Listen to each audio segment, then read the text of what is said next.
Thank you very much to Will Boothby, and thank you to all the volunteers who've given their heart and soul to this effort to get us on the ballot in New York State, something that was considered impossible, but I think we already have enough ballots or signatures to qualify, and we're continuing to collect them until we at least double our requirements. So thank you.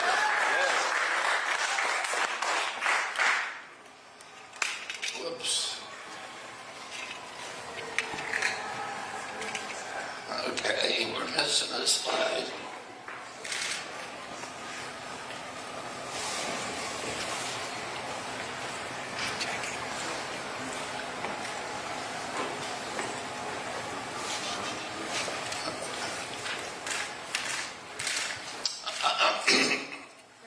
Bridget, will you just check the slides? I'll make do without this one. It's ready. It is. Okay. All right, these are just some recent polls that we actually just pulled up this morning, but 74% of Americans are dissatisfied with the way things are going in the United States. In 2013, 85% of young people in our country said that they were very proud to be American. The same poll taken in 2023, so about four and a half months ago, only 18% of Americans say they're proud to be American, of young people.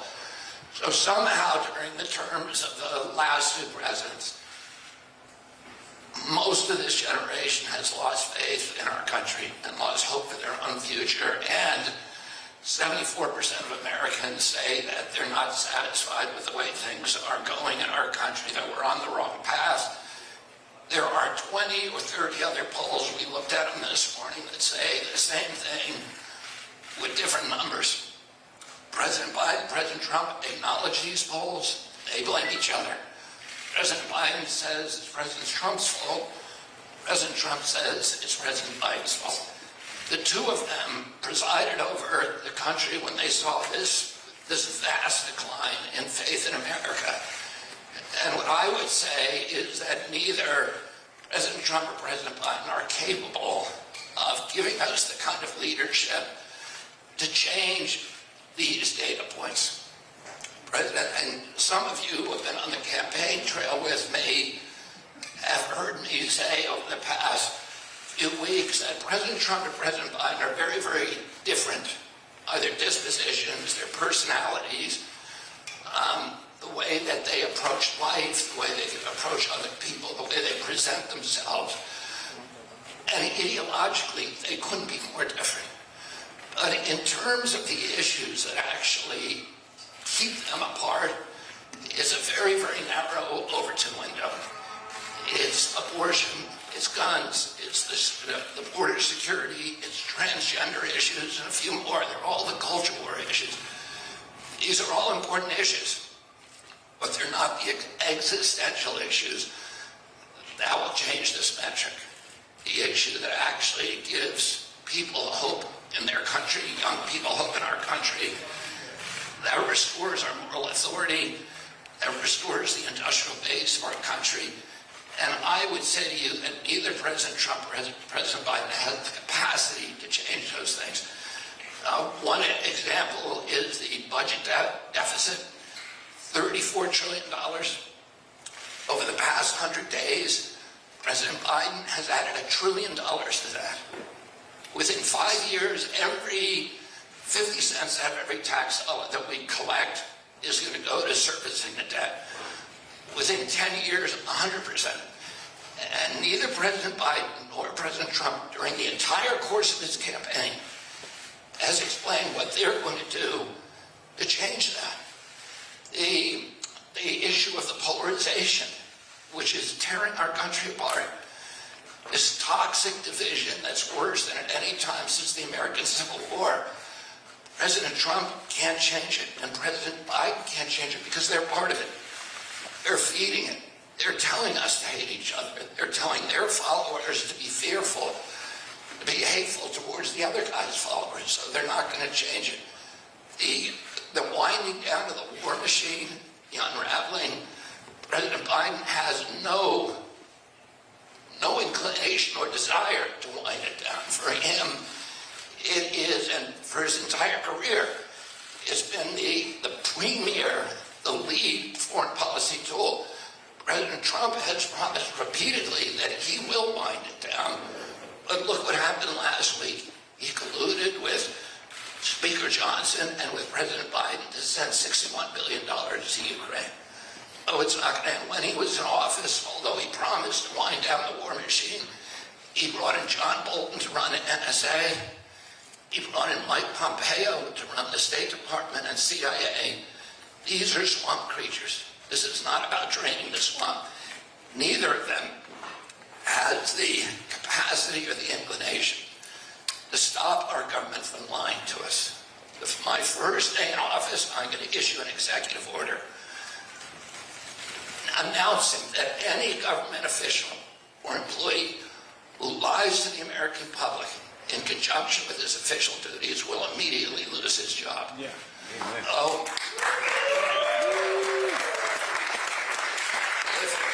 if President Trump and President Biden had the inclination to do that, they would have done it when they were in office.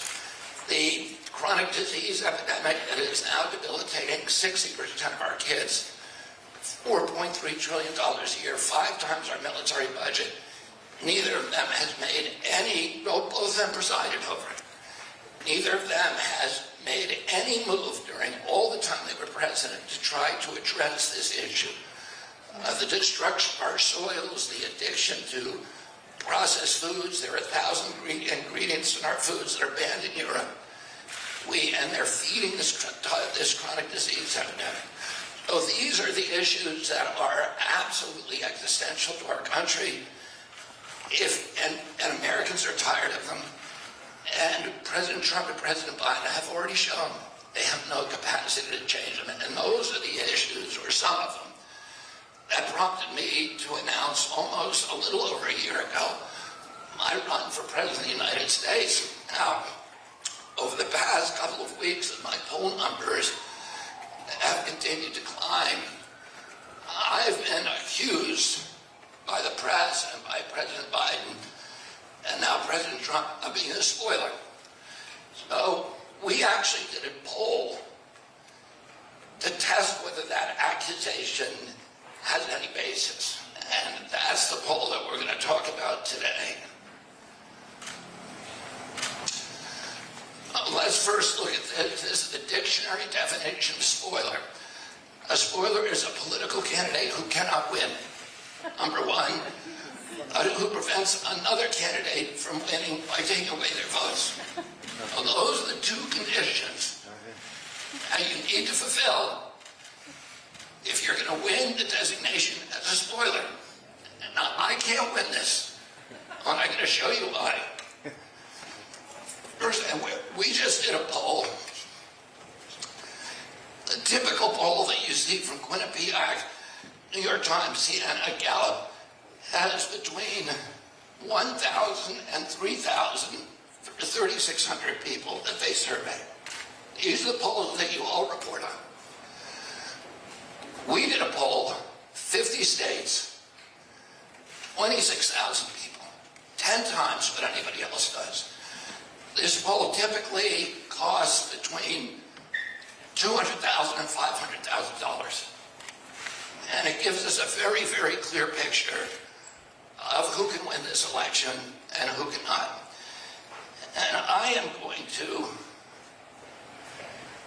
invite my campaign manager, Amaryllis Kennedy, up to explain this poll to you, and then I'm going to come back and make our big announcement.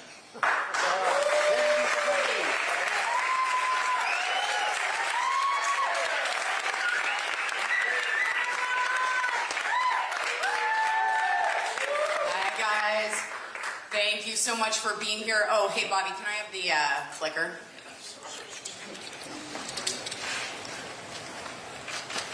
Brilliant.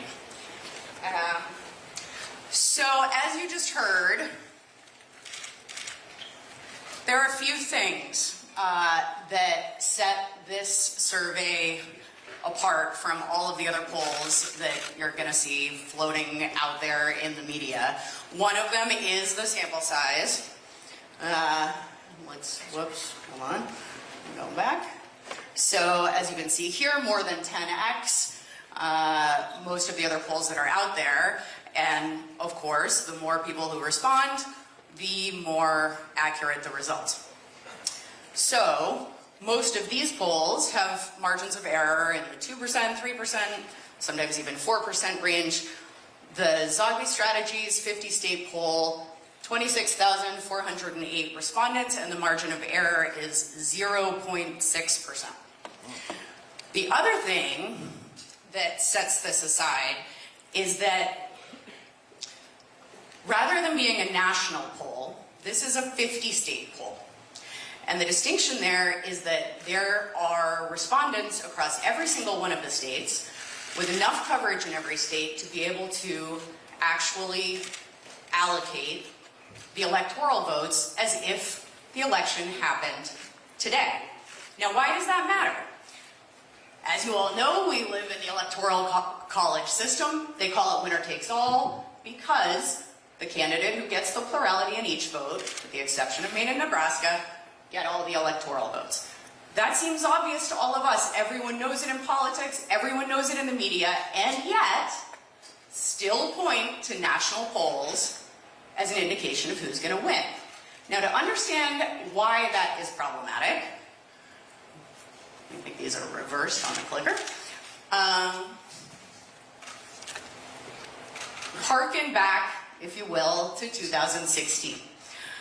This is the most recent example you'll all remember of a candidate winning the national electorate popular vote and losing the White House. Imagine that you had the most accurate national poll that has ever been done, a 0.0% margin of error that was taken the day before the 2016 election. It would have told you that Hillary Clinton was going to be the president, and most of them did. And it would have been wrong, and most of them were. Donald Trump ended up winning that election. We all know the rest. First Trump presidency as a result of the Electoral College. And so, you know, maybe that was the reason that the DNC made their fateful decision to back Hillary Clinton instead of Bernie Sanders, who could have actually beaten Trump. But in any event, we are here today to make sure that America doesn't make the same mistake again. And to do that, we needed to be able to actually tally up the electoral votes rather than just do a national head-to-head race. So, with that, I'm going to show some data. I want you guys to know that there is going to be a QR code and a website at the end. It is going to have all of the 50-state data for all of the horse races I'm about to show you, high-resolution graphics, so on, so don't feel like you need to write down numbers. And we'll give you guys a chance to digest it all and then can answer your questions over the next week or two. So first, based on this 26,000 person, 0.6% margin of error poll, if the election were to be held today, and the only two candidates were President Biden and President Trump, this is what CNN's magic wall would look like tomorrow. President Trump wins handily by a 50 electoral vote margin. And congratulations, you have woken up in a world where you have 4 more years of chaos and division and arguing with your neighbors, massive inflationary spending, and, you know, if there's another emergency, maybe another round of shutting down all of America's businesses. So, given that the DNC was shown over and over during the primary, polling that demonstrated that RFK could beat Donald Trump in a general, and still chose to back President Biden, what is their plan for beating Donald Trump in November? Well, maybe they plan to, I don't know, weaponize the courts and pull a hat trick and force Trump out of the race. It's unlikely, but let's say they did. What would happen? So we ran that scenario too, and here's what the magic wall on CNN would look like in that scenario. Kennedy wins in a landslide.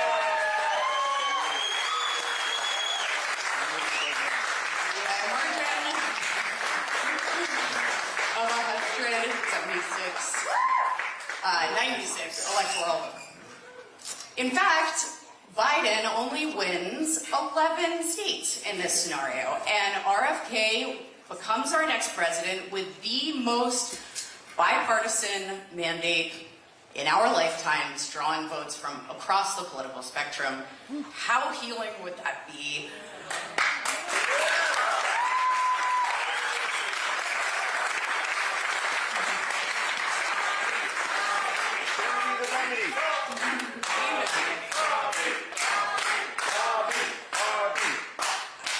And yet, I think given that Donald Trump seems to be pouring all of his donor dollars into his legal defense, and the courts seem to have retained a shred of their apolitical objectivity, I think we can all agree that Trump dropping out is pretty unlikely. So, is there any scenario in which President Trump participates in the election and doesn't win it?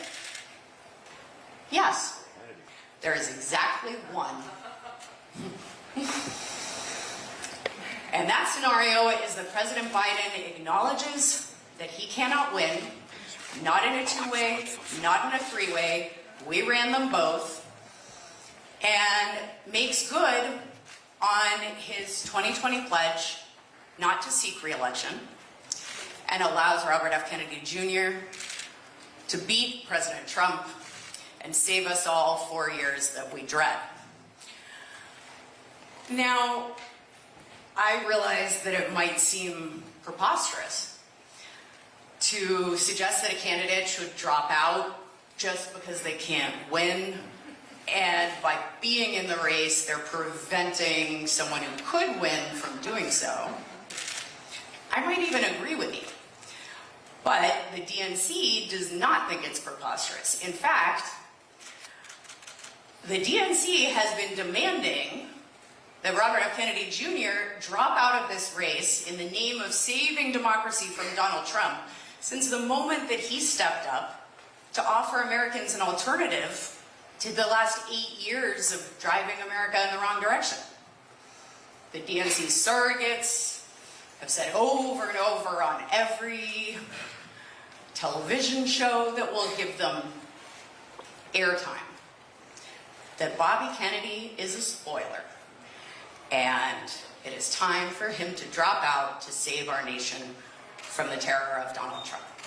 So, let's take another look at this term spoiler. As you heard earlier, the term spoiler requires two components to fulfill. One, you can't win. Two, by staying in the race, you prevent someone else who can win from doing so. Now, clearly, based on this 26,000 person, 0.6% margin of error data set, by far the most comprehensive data set that we have on this election, all told, this cycle. Kennedy does not fulfill that definition because whatever you might believe about his chances in a three-way, President Biden cannot win.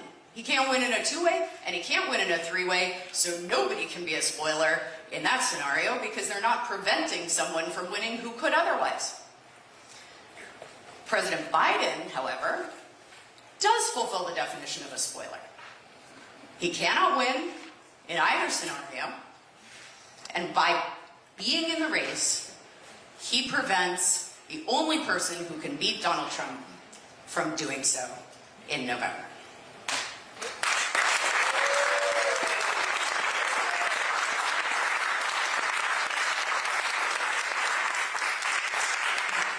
Calculate them apples. So, the question is, Will President Biden heed the dire pleas of the DNC, and as the spoiler responsible for handing Trump the election, bow out and let Bobby beat Trump and save democracy? Or will he hand the country back over to Donald Trump out of stubbornness? Now, maybe he thinks he's got plenty of time, right? It's 6 months out from the election. 6 months is a long time in politics, especially when you have as much money to spend on advertising as the DNC does. But let's just examine that for a minute. President Biden is the sitting president of the United States. He has the biggest bullhorn in the entire world, and he's had it for over 3 years. He's also spent $46 million on advertising already this cycle. $46 million while Americans are staying up at night trying to figure out how to pay for their groceries. We've spent around $2, and most of that has been in service of signature collection to even get on the ballot, which President Biden doesn't have to spend anything on. So given that his campaign has outspent ours by more than 20 to 1, has this boosted his support? Could we see this as an indicator that more spending to come could reverse what we've just seen? Well, let's take a look. So, starting with a website. Here we are, more monthly website visits, but not just that as a metric, all the metrics. We have more visits, we have longer visit duration, we have more pages per visit, we have a lower bounce rate, more page views, more engagements. There are several more pages after this, but I'm sparing you. Not everyone uses websites anymore. Some people rely on social media. Maybe that's where his advertising dollars are really shining. So, Bobby and our campaign outperform Biden's campaign in both engagement and growth on every single platform. So, not showing up on social media either. And you really have to ask yourself in this scenario, okay, so if spending 20 to 1 against your competition leaves your competition gaining on you in every way, maybe they're just planning to rely on President Biden turning up a charm offensive. He's got 6 months. He can convince voters to change their mind and vote for him in that time, right? The challenge there is that in August of 2023, 77% of Americans believed that President Biden was too old to seek re-election. And now, 86% of Americans believe that President Biden is too old to seek re-election. At that rate, by November, it'll be near unanimous. And this isn't a disrespectful thing to say, and it isn't a disrespectful thing to consider. President Biden has given decades of public service to this country. And whether or not you agree with the decisions he made during that time, there is no debating that record of public service. And the natural toll of age comes on us all, don't we know it? But the Kennedy family, more than most, knows that a nuclear exchange is not impossible. Right? False alarms happen. You remember in Hawaii a few years ago, everyone got the text message that said, seek cover, nuclear inbound, say goodbye to your loved ones. And that was a mishap of the alert system, thank God. But in those moments, the President of the United States has 6 minutes, woken up in the middle of the night by Secret Service, being shuffled down the hall, gotten to safety in the most terrible physical, mental, emotional duress that you can possibly imagine. 6 minutes to decide whether or not to return fire. And with all of the beautiful checks and balances of our government. That is the one moment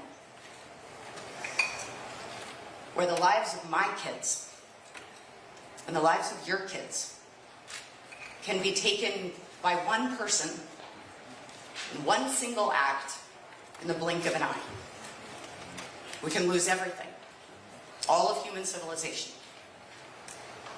dependent on the judgment and the recall and the mental acuity of a single human being. And Americans know that.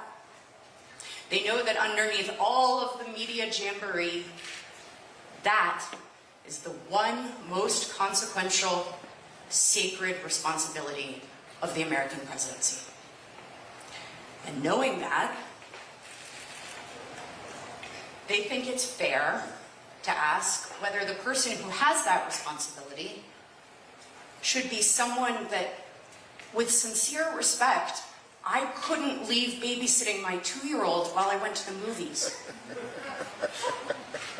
It's true, you know it's true. So if that question isn't going away, in fact, it is only going to get progressively more urgent, and all the money that they've spent on social media and on websites, and by the way, their digital team is sharp.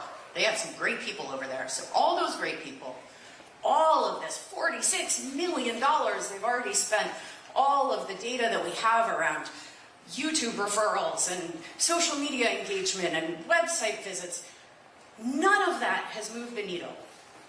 How is President Biden going to beat President Trump in November? The answer is he can't. And by the DNC's own diktat, that means President Biden needs to do what he said he would do in 2020. He needs to fulfill his promise not to seek re-election, step aside so Bobby Kennedy Jr. can beat Donald Trump, save us from sliding back into another 4 years of chaos, and get our country back on track. So, as promised, here is the website, Kennedy24.com/spoiler. There was a QR code on there, but looks like you're gonna have to type it in the old-fashioned way. Sorry, folks. And what you will find there is all of the state-by-state results for each of these horse races, so you can dig in, digest over the next few days, reach out. We can have as many conversations as you want. And with that, I'd like to turn it back over to the future President of the United States. So,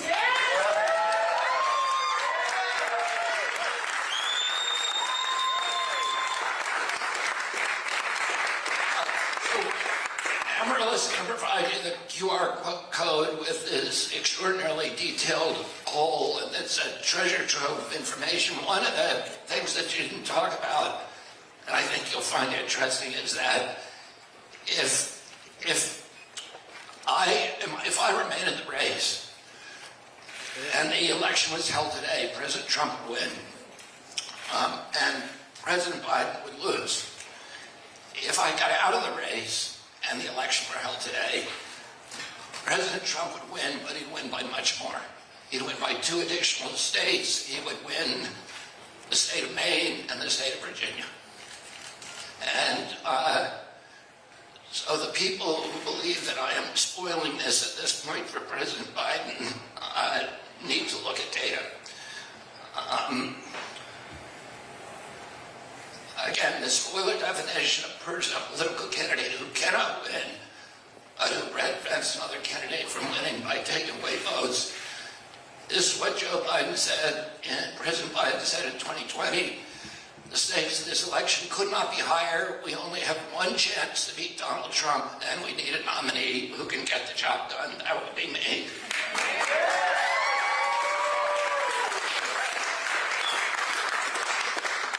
Hear what he pledged in 2019. If you can persuade me there's somebody better who can win, I'm happy to not do it.